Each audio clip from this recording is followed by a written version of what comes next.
Not the first time I've been stuck in the corner over here.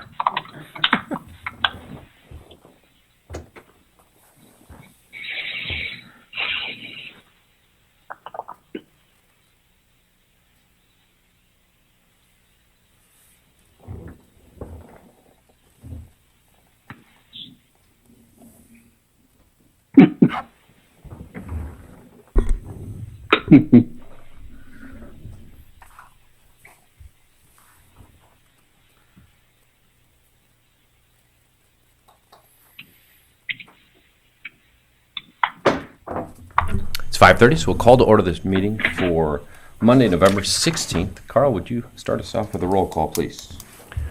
Councilmember Remley. Ronayne. Present. Lunsman. Present. Reif. Present. Johnson. Present. Reinbold. Present. Langer.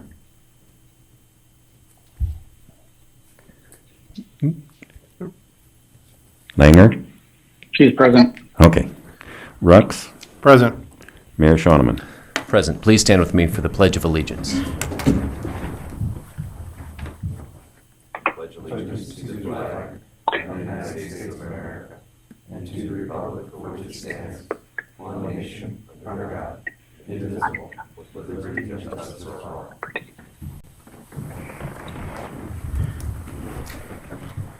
A new format. We will start off with an approval of the pre-printed agenda as it shows up in our packet. Can I get a motion to approve this agenda?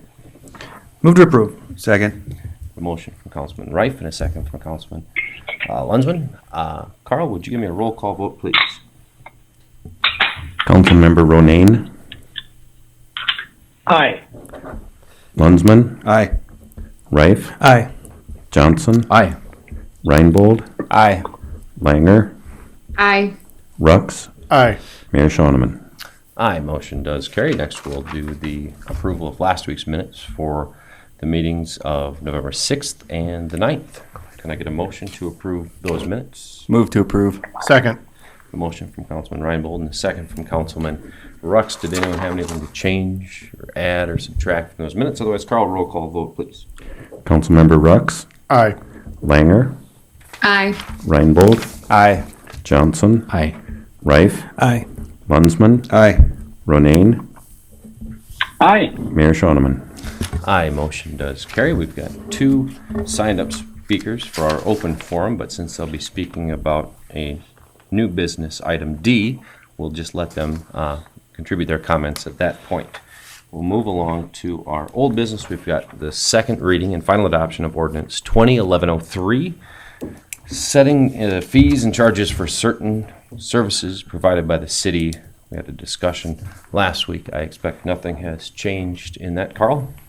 Thank you, Mayor. No changes since last week. Move approval. Second. A motion from Councilman Rux and a second from Councilman Reinbold. Anything to add? Otherwise, Carl, give me a roll call vote on that second reading, please. Councilmember Ronayne. Aye. Lunsman. Aye. Reif. Aye. Johnson. Aye. Reinbold. Aye. Langer. Aye. Rux. Aye. Mayor Shoneman. Aye, motion does carry. I'd worked our way a little bit too quickly, skipping over our consent calendar approval. We do have a single item in our consent calendar for a retail on-off malt beverage license. So I take a motion to approve that single So consent moved. calendar item. Second. A motion from Councilman Ronayne and a second from Councilman Lunsman. Carl, roll call vote, please. Councilmember Rux. Aye. Langer. Aye. Reinbold. Aye. Johnson. Aye. Reif. Aye. Lunsman. Aye. Ronayne. Aye. Mayor Shoneman. Aye, motion does carry. New business. We've got a public hearing on the possible first reading and passage of resolution approving the lease of 32 acres of city-owned land to the private person in 2021. Possible approval of this first reading and passage of the resolution, which would approve a lease to Leroy Butch Padal for a term and rental amount in Cash Farm Lease 2021 and authorize the city manager to execute that lease. Move approval. We had a Second. lengthy discussion on this earlier. Memory does serve.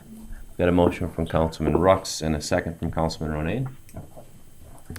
How do we go about taking bids for something like that? Is it an open process, or how does that work? I'm just curious.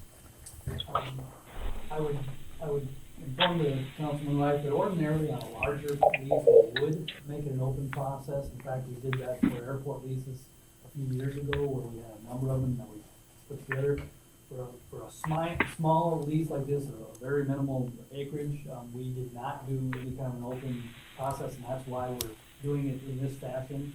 We have a number of these small pieces around town. I'll point out one, for example, is right by our water reclamation facility, which is a few acres. We've got a few acres around our large retention pond by the cemetery. Again, these are just small pieces that it's hard to find anybody. This particular property, we have an adjoining landowner that farms that area, so that's why we're doing this. Thanks. Ron, That's great. the rate that was established, the $1,400, that's competitive market rate to your knowledge? I'll explain to the council how I arrived at that. I asked the renter if that was a fair rate, and he told me it was. And so, how's that for hard edge negotiations? Again, we are dealing with these tiny pieces of property. It'd be very difficult, I think, to put it out there in a way that we might find a different cash rental. I was satisfied. We had actually done a little work a few years ago when we set that at 45. So that's how we arrived at that. Thank you very much. Carl, would you give me a roll call vote to approve that resolution? Councilmember Ronayne, Aye. Lunsman, Aye. Reif, Aye. Johnson, Reinbold, Aye. Langer, Aye. Rux, Aye. Mayor Shonneman. Aye, motion does carry. Next, we've got the public hearing on new retail on-off sale malt beverage and South Dakota farm wine license for Hub City Axe Throwing LLC, DBA 3315 6th Avenue Southeast Suite Number 10. Possible approval of that license for Hub City Axe Throwing. Move to approve. Second. I'll second it. I've got a motion from Councilman Reinbold and a second from Councilman Rux. Anyone here to speak on that? Does anyone have any questions? All right, then Carl, would you give me a roll call vote, please? Councilmember Rux, Aye. Langer, Aye. Reinbold, Aye. Johnson, Aye. Reif, Aye. Lunsman, Aye. Ronayne, Aye. Mayor Shonneman. Aye, motion does carry. Next, we've got the consideration and possible approval for the task order number 2 with Stantec Consulting Services to complete a brownfield assessment for the amount of $288,000, not to exceed $288,000. Possible approval of that task force consulting services. Joe, what can you tell us about that? Earlier this year, the city applied for a brownfield assessment grant, which is basically inventorying our potential brownfield sites and creating kind of a priority list, mostly a consulting situation there. For the grant proposal, Stantec was acquired through a master services agreement to author and submit that grant for us. That was successful. Again, a $300,000 grant, of which most of was professional services. So that was approved. And now the second step is to do the assessment, which needs, again, a firm, and Stantec will do that for this task order, and staff recommends approval. Move approval. Second. A motion from Councilman Rux and a second from Councilman Johnson. So it looks like lion's share of this grant is going to be swallowed up by these initial consulting fees. What type of outstanding costs moving forward will we incur? Very few. There's some for some staff training to attend some conferences, but really most of it, this is the thing, is to get complete the assessment so that additional technical services and mediation grants can be acquired later. But this is the first requirement from the EPA Brownfields program to be able to really start addressing some properties and issues. Any other questions? Carl, would you give me a roll call vote for the possible approval, please? Councilmember Remley. I see he joined the meeting. I got in late. I'm not even sure what I'm voting on. Okay. Councilmember Ronayne, Aye. Lunsman, Aye. Reif, Aye. Johnson, Aye.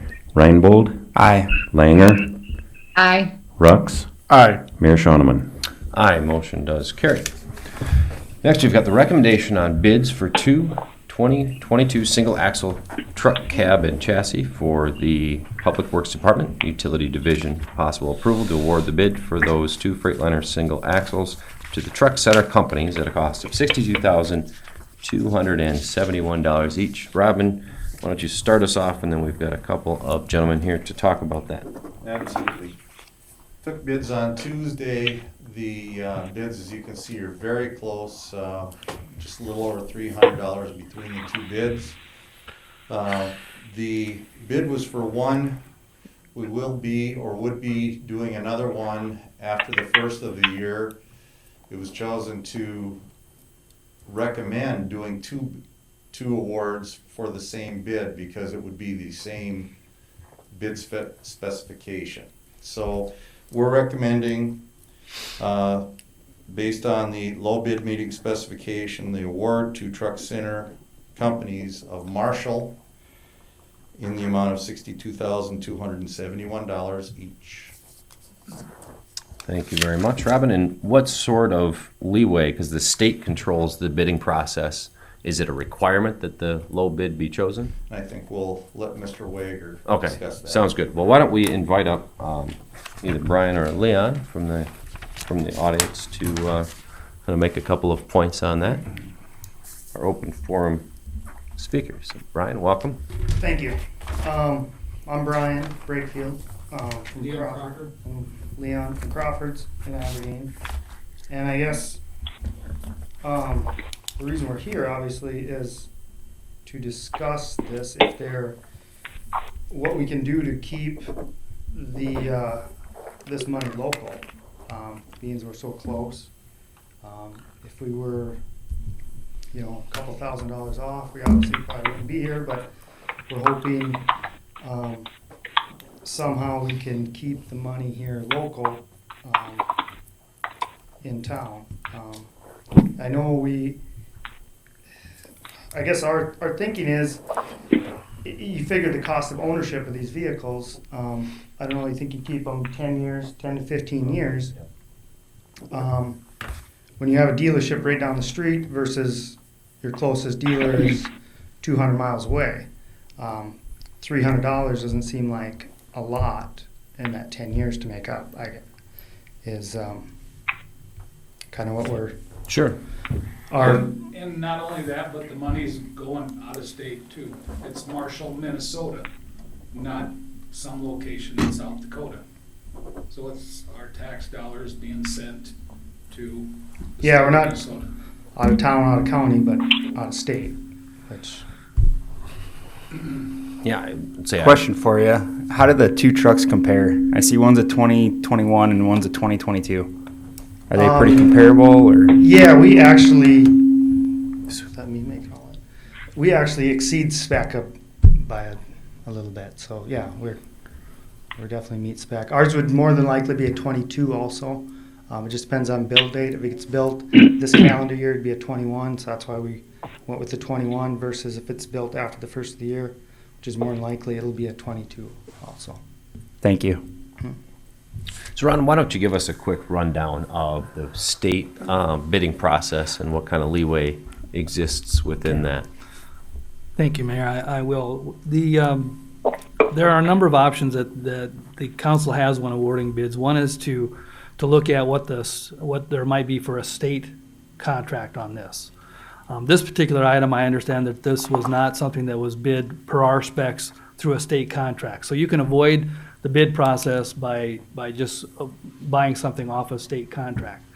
That's not the situation that we have here. This was actually sent out for bids under very specific specifications put together by our Public Works Department in looking at what they would need, and they received these two bids.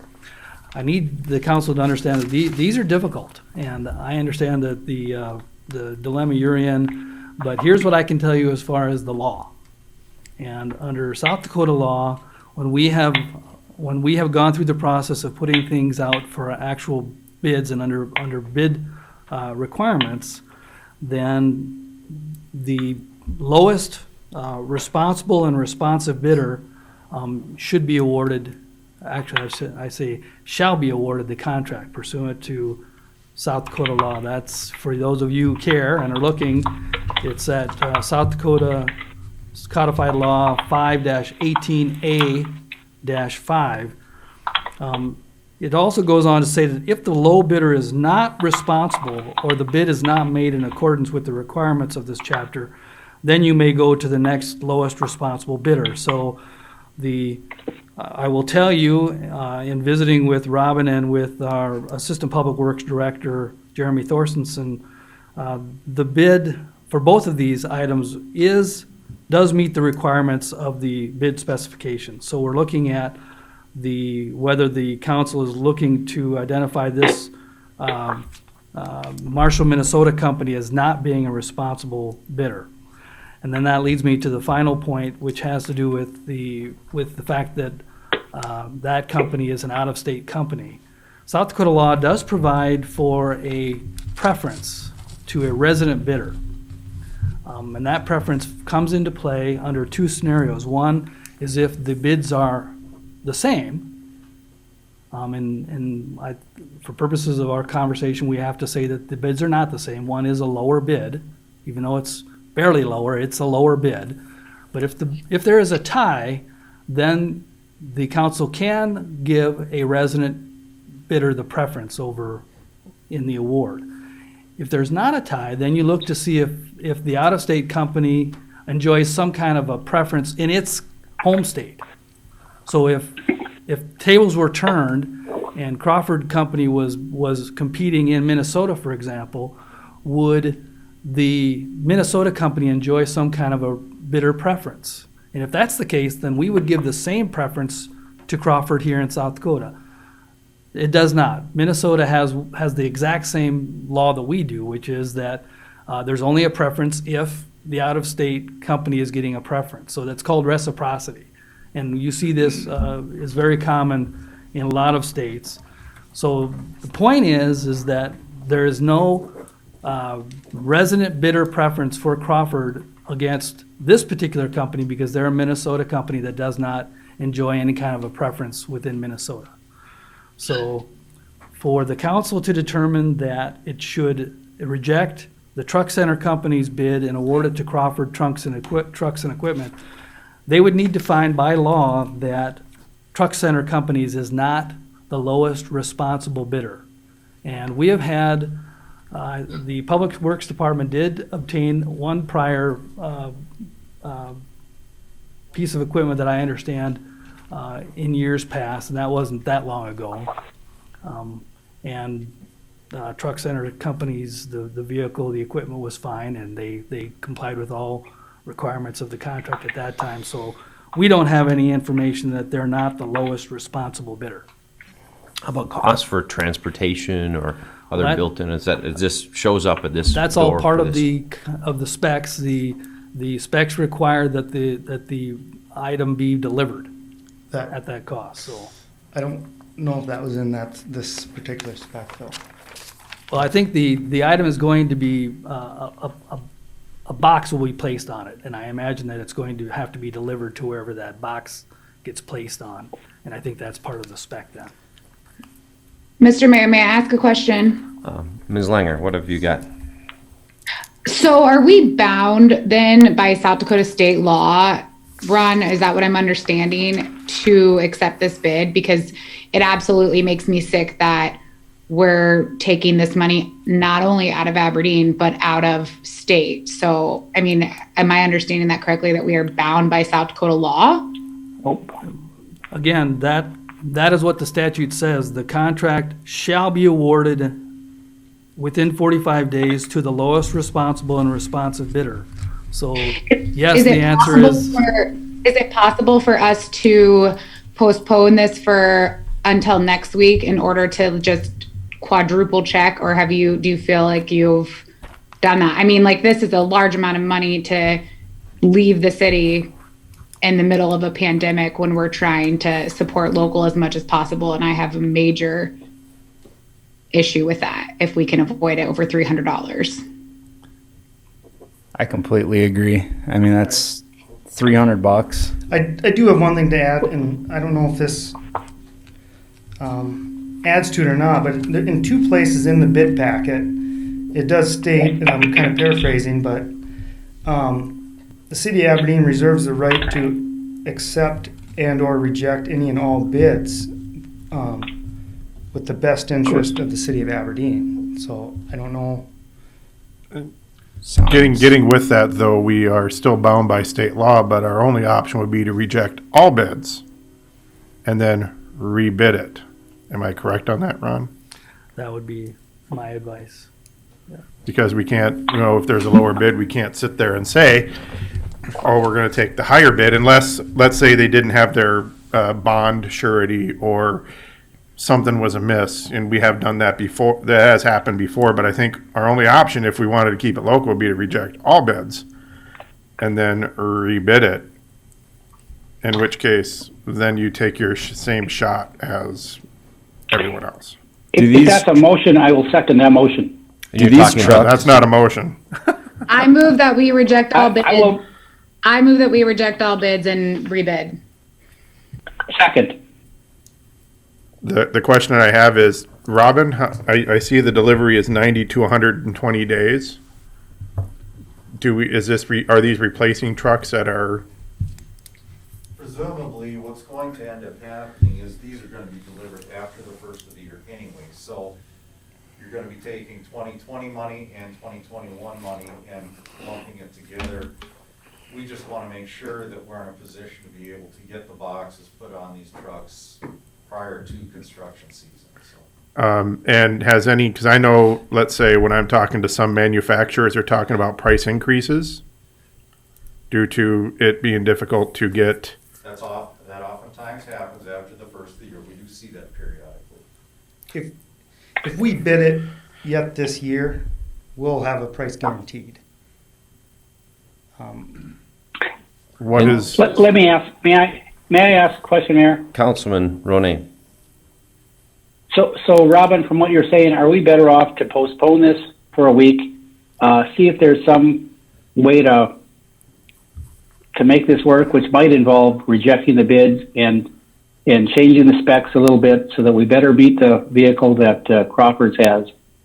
And then does that give us enough time to put the boxes on, whatever process that requires?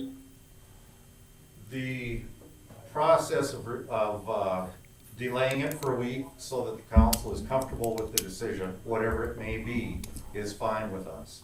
We're fine with delaying it for a week, letting everybody get more information perhaps from us or from Mr. Wagner. The rejection, to me, would be a little more difficult because the same spec is going to be out there. The numbers are already revealed in a fair competition process. That makes it a little more difficult because then you start playing against each other's numbers, and that's really a difficult process to put us into. So theoretically, they could sit there and they know the numbers of what the other people bid. The other place could come in cheaper. We could just keep playing this game. That's possible, yes. Okay. Yeah, I would just play the game, and so I would move to amend Councilman Langer's motion to be a motion to postpone for 1 week. I'll second that. Okay, we've got a motion to postpone. 1 second, Councilman Lunsman, what have you got? I was unclear, Ron, about both bids includes is there a delivery cost, or we don't know if there's a delivery cost on top of what's already been bid for both bids? Where does the box go onto the machine? I have not seen the bid, but I'm assuming that the spec says that it would need to be delivered to wherever the box is going to be put on. And But we don't know that for sure. That's typically how it's Yeah. put together. That's a separate bid. But That is, this one, we do not have a box bid at this point, so there's no way to give this bidder or any bidder a chance to know where their delivery point is. The presumption, which is silent in the bid, is that it will be delivered to Aberdeen, South Dakota. There's no contemplation in there what their delivery charge would be. Our assumption is it's coming here. And then That's we not will in the deliver. bid? It was not in the bid. So we don't, I mean, they could technically charge us They- delivery or no? No, they would not. No, They can't. neither company would charge us for delivery. It has to arrive here at this cost, at this price. This cost. Yeah. Councilman Wright. Right. Just a quick question. I know the city we do a lot of our own repairs and maintenance and upkeep and things like that. But the fact that if we're buying these from a local business, would that save us at all on future repairs? And if the answer is yes, that would save us on future repairs, can we decide what bid is actually lower based on future repair costs? To piggyback off of that, warranty. Are these trucks coming with a warranty? Yes, they do. So if we have to get it over to Minnesota to have it worked on for warranty, Thank you. I guarantee you can't drive that truck to Minnesota for $300. Thank you. Leon, So what- is that something that we need to take the week to figure out, or is that something that we can, like, do we have to show that? I think we're grappling with the if I state remember, law, to be honest yeah, with you. if I remember state law correctly, we can't sit there and now say, well, we're going to take into account all these costs. All we're taking into is what the bid was, which is for the trucks. And that's it. We can't sit there and say, well, we're picking this one because it might be $100 cheaper in the future or $500 cheaper in the future. Am I correct, Ron? Right. Right, and I'm feeling a little guilty here because I don't want to be in the position where I'm trying to defend that you should award to one company over another, because I know that there's a lot that's going into that.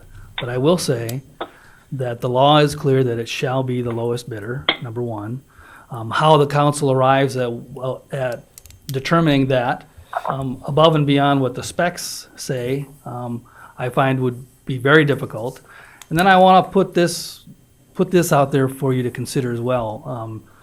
This is state law for a reason, that you will always have local companies that are putting these kinds of good faith arguments out there, but putting that pressure on. And what a company or what a local government can get a reputation for is not following its own bid laws. And you can ultimately find yourself over time having people drop out of bidding if they just they believe that all bids are going to be local and that the council is going to go through gyrations to make sure that happens. So I'm just saying that the law is there. I think that's what's underpinning the law, is that argument. If the council wants another week to consider this, to give us an opportunity to dig deeper into the specs, to see if the warranty issues are such that they might make a difference, I think that's a good idea, and we could do that and come back with some more information next week. The law reads lowest responsible bidder, right? Correct. And responsible, that could be taken a few different ways. Well, here's where I would ordinarily use that. If we've had a problem with a company in the past, for whatever reason, if we're aware that they are suffering from some kind of financial issues that might make delivery an issue for us, those are the kinds of things that I would bring to the council's attention in determining whether a bidder is responsible. But again, with companies that are good companies doing that have not done anything to cause us to question their ability to fulfill the contract, I would call that a responsible bidder. Mr. Crawford, you had something to add. No, he added it. That was The warranty. if there was a failure on the truck, that, we are capable of taking care of ours right here in town. With the other brand, it must go back to some Freightliner dealer, which would be Sioux Falls, Fargo, or Marshall, Minnesota, where this particular location is. And that's gonna take 2 guys, and it's gonna take a chase vehicle, and so I just wanted everybody to be aware of that. If it's an engine failure or something like that, we could probably do it here because it's been the same motor. But if it's anything electrical or AC or Chassis related. it's gonna have to go back to the Freightliner dealer to be taken care of. So it comes down to I guess, like the cost of ownership, if you figure that in. And I don't know if you can figure that in like you said, but, so. We could fix it for you, but we have to turn a bill into you too, So we've got a motion to postpone this for a week, finish our discussions, give the council some time to explore options and see what seems like the most responsible thing. Obviously, we're beholden to South Dakota state law first and foremost, and we'd love to do business with local vendors, and I think it's our responsibility. Like Ryan said, if we were $1,500 or $2,000 off, we wouldn't even be here. We don't want to be here either, but just feel like it's that close that it's worth the discussion. Well, we appreciate you coming, and I think that it sheds light, to some extent on this, and I think that Councilwoman Langer made great points about, I think we all have a passion for supporting local businesses, and I think that, we need to be responsible to the citizens of the city, do what we can to ensure that we get it, but we also need to play fair and make sure that those rocks don't remain unturned. So there is a legislative session coming up, because I do think some of these bid laws are a little outdated. But Well, and you can always talk to your local legislators. I'd about like to bring up changes. the question, and I don't know if this is time or not, but in the bid spec, is there locally anything we could do to add to it to prevent a deal like this, that your local businesses, if they're within 2%, 3%, to support your local?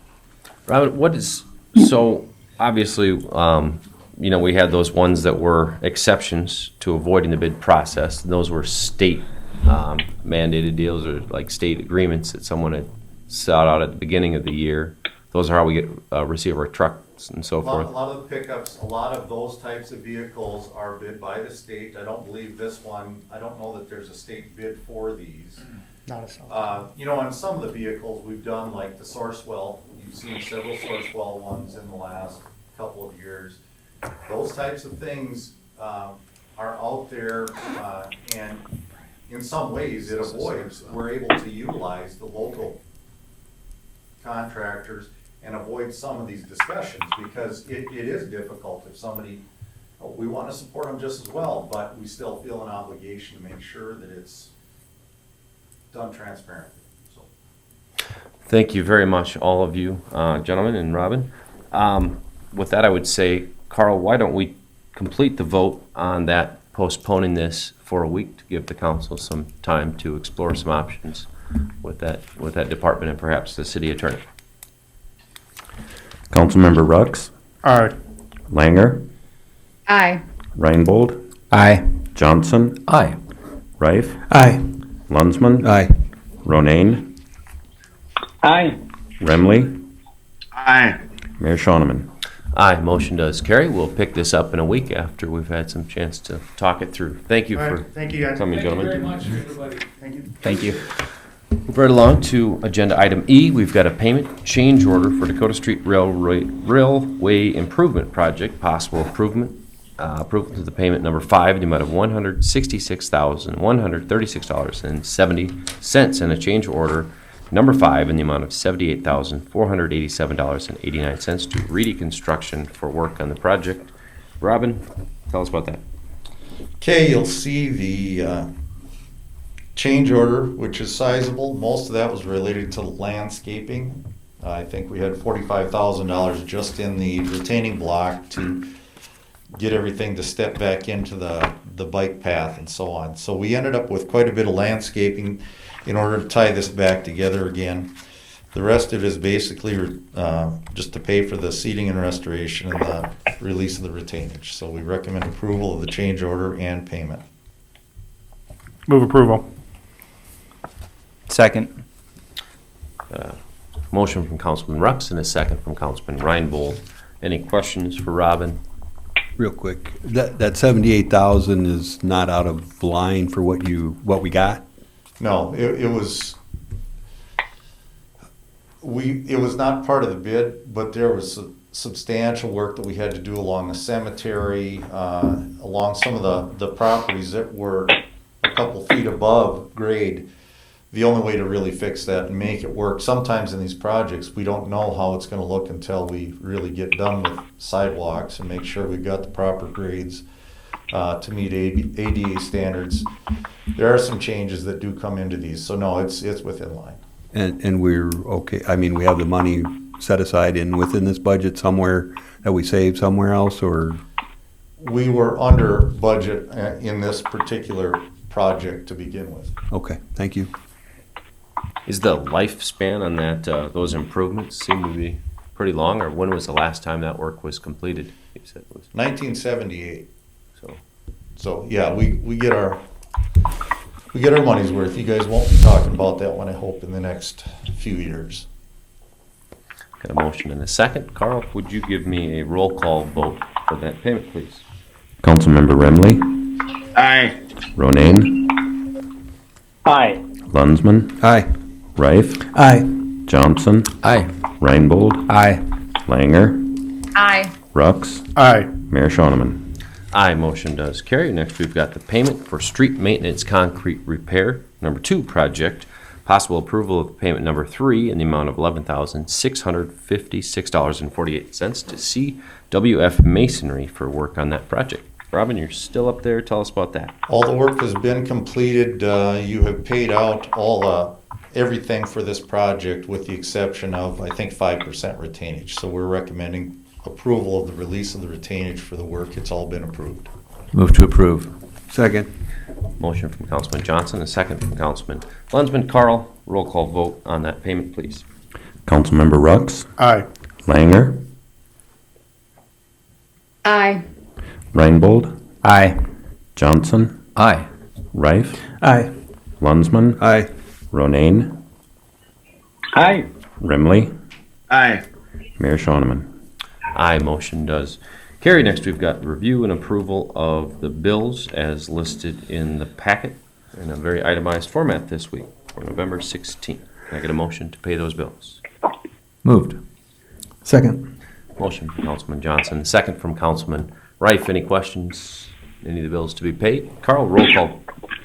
Councilmember Remley, Aye. Ronayne, Aye. Lunsman, Aye. Rife, Aye. Johnson, Aye. Reinbold, Aye. Langer, Aye. Rux, Aye. Mayor Shoneman. Aye, motion does carry. Next, we've got the city manager's report. Mr. Gah, what have you got for us here this evening? Well, it's amazing sometimes I come down here with not a lot to say and then I get a lot of inspiration during the meeting.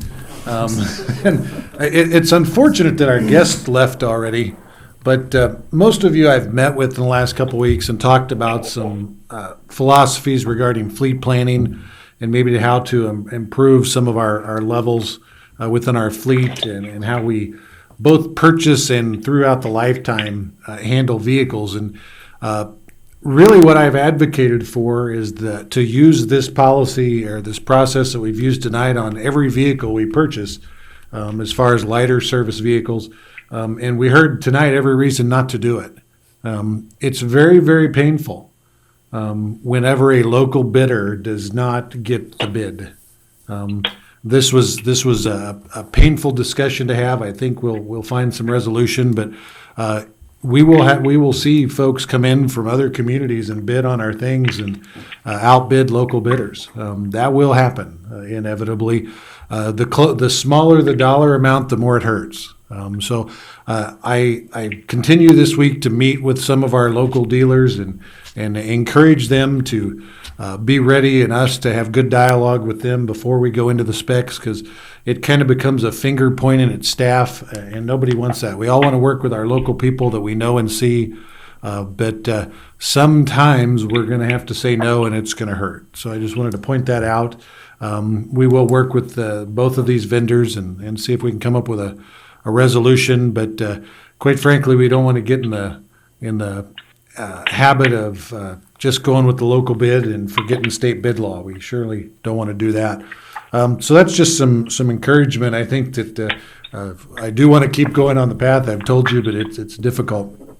Another thing I just want to kind of mention a little bit today, not to go into too much of these incidences, but we're all community members and many of you parents. And this afternoon there was a lockdown situation at the high school.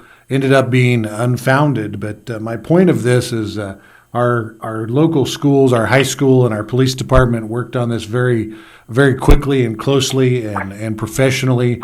If you were a parent, you were getting text messages from the principal, and we commend the school district, both our police department. They were right on top of it. We don't live in a world where we can say things that aren't true and not investigate them. We have to look into them. So kudos to our police department and our school district for handling this issue very well. It's at this point, I just want to say, according to everything I've heard from the police department, nobody was ever in danger. It was totally unfounded, but they treated it very, very seriously, and we appreciate that. And that's all I have. Joe, real quick, the bid process that you're talking about, a majority of the vehicles that we would see through as the city purchases vehicles for our fleet would fall within the state bid guidelines, it seems like, in the state's previously ordained bids? It could be, but that's not. We're talking about following a very competitive bid process that anybody can bid on. It's not a predetermined amount. Sure. Mr. Mayor, thank you. I just wanted to let the council know that I had prepared for everyone a handbook of the Aberdeen City Council, and you'll note that there's a back flap that you can use as a speed guide for getting through the document. If you don't mind, I would ask that you just keep your handbooks at your spot, and then we will be mailing out these to your homes as well, so you'll have one at home and that. And then I know that Councilman Rux, you wanted that emailed to you, the actual document emailed to you. We can do that. Lastly, I had prepared a rules for public comment, which is required by the handbook. And so this is something that I just wanted you to see, so that it'll be available for everybody who comes in to council chambers. Will be able to grab one of these and take a look at it quickly before they would address the council if they intended to. So that's all I wanted to bring to your attention. Thank you. Did you have something, Josh? No. Okay. Councilman Rux, have you got something to add? Yeah, well, not to this, but this is for Robin. I see they had to do some work on 15th. The nice road surface now has a gravel area. Yeah. That was a unfortunate thing. The sanitary sewer service for a house in the middle of the block, which you would presume would be someplace other than an adjacent street, was cut off by when we replaced the water main in the intersection. So they had to go back and replace a 30-40 foot chunk of sanitary sewer service in order to tie it back together. Okay. Now we'll have to put it back together again in the spring. But yes, it's a painful thing when you find those, but there was no way to know where that led to, and unfortunately it went to another street. So okay, nope, I just so saw were people without service for a bit as a result? There's a period of time, depending on how the water leaches out into the soil, there's a period of time where they can survive, but eventually the line gets full and it starts causing problems for the home. So that's the point where they figured it out. Thank you very much. Then I'll take a motion to adjourn this meeting. Mr. Mayor, before we adjourn, may I say something? Councilwoman Langer, what have you got for us here tonight? Thank you. We did, obviously, as a council and a city, receive an email from Mr. Forkel of Avera with their position on the current situation we're dealing with our hospitalizations, the deaths in South Dakota.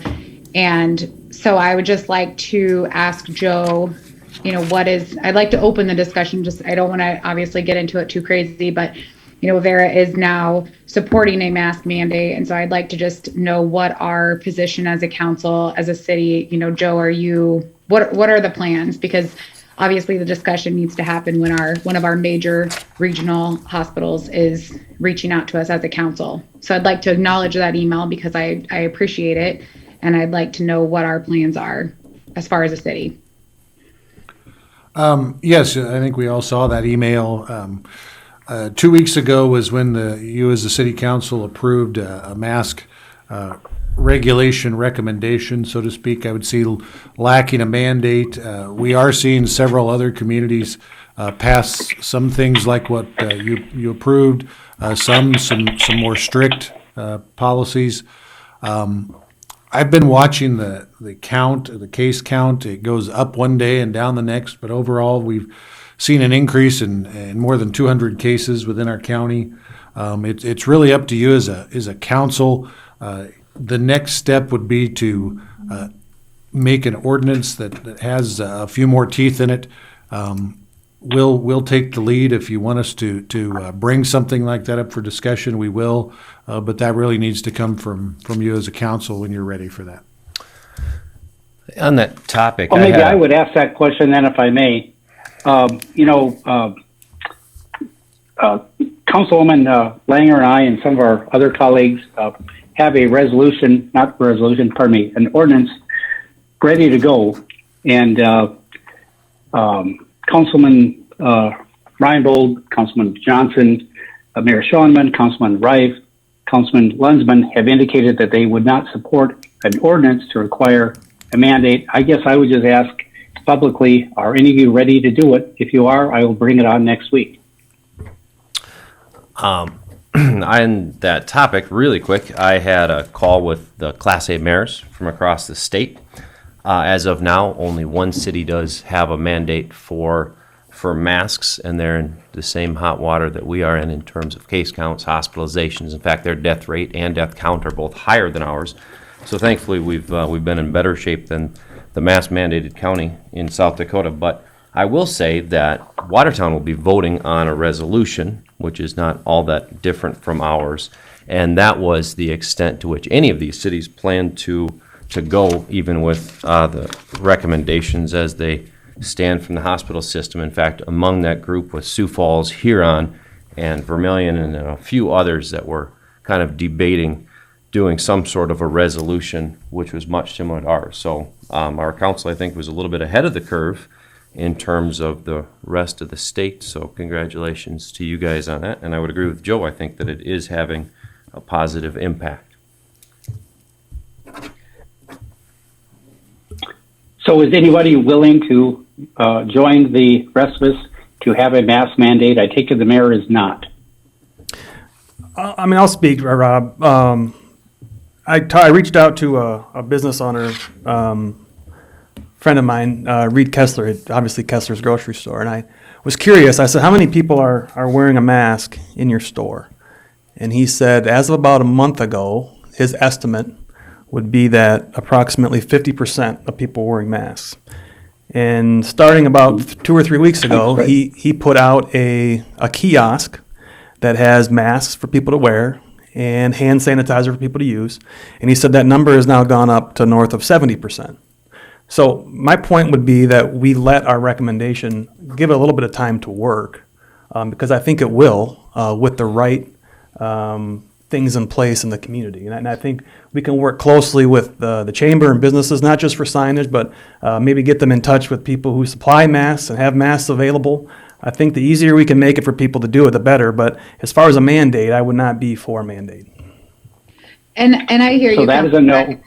I would just like to point out our hospital, I mean, that for me was Avera saying we need your help. So I just would like to make sure I publicly acknowledge that and let them know that I am on board with doing whatever I can to help our healthcare workers, because they are clearly in trouble and they are asking us to do something. Do I think masks are perfect? No. Do I think that they're the solution to end all? No. But they're asking us to do something. I did contact the chamber today, and they are purchasing masks that they are trying to figure out how they're going to distribute those to the community, and I greatly appreciate that. But we as a council have to do more for our healthcare workers. If a mandate is not that, then we have to figure something. I'm personally printing and laminating signs. I'm delivering them to businesses, and I will continue to do that. But I encourage my fellow colleagues to please step up and support these healthcare workers because they're drowning. And with that, I will keep my mouth shut, but I just want to make sure I acknowledge them and know that they know I hear them. And I would add to that. First of all, I appreciate Councilman Langer's comments. Joining them, what we have done is not enough. We have a healthcare industry that is asking for us to step in. We have the authority to do that. Whether we have, if it is actually true that we've got 50%, 70% of compliance, that's not what I've been seeing on the street. In Fargo, in Bismarck, where they have passed a mandate, they have 80 to 90% compliance. We're not going to get it all, but we need to do better for our healthcare workers, for our community, for people that are frankly going to die as a result of this pandemic. We need to do better. So I've been doing some consideration and looking into the reasons why mask mandates have not produced positive results in the places in which they are implemented.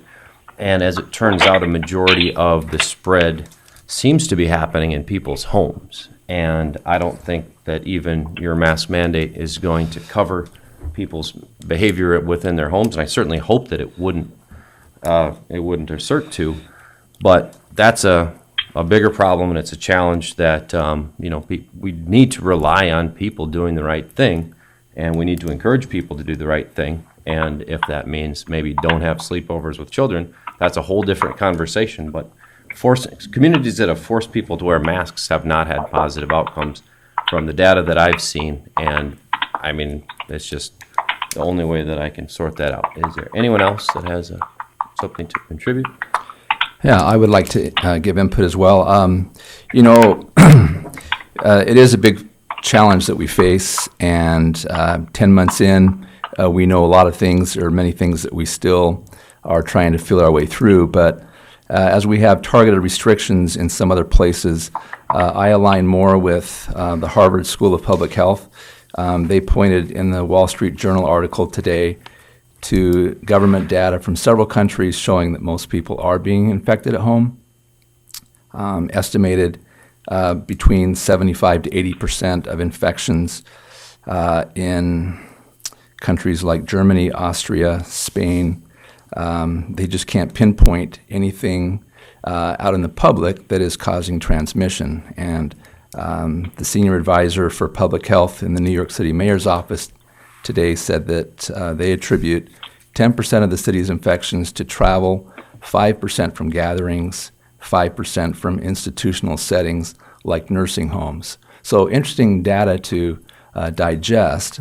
So again, I align with the idea that we incentivize each business to have restrictions that are appropriate for them, and ask the citizens to be caring, concerned, and supportive of those who are out in public. And we want to keep everybody healthy. We want to stay everyone stay well, but give that choice and have that obligation, responsibility to rest with the individual.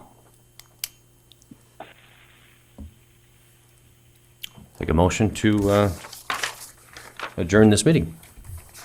Move to adjourn. Second. Motion from Councilman Johnson, second from Councilman Reif to adjourn this meeting. Carl, give me a roll call vote. Councilmember Rux, Aye. Langer, Aye. Reinbold, Aye. Johnson, Aye. Reif, Aye. Lunsman, Aye. Ronayne, No. Remley, Aye. Mayor Shoneman. Aye, motion is adjourned. Motion carries, meeting is adjourned. Thank you all very much.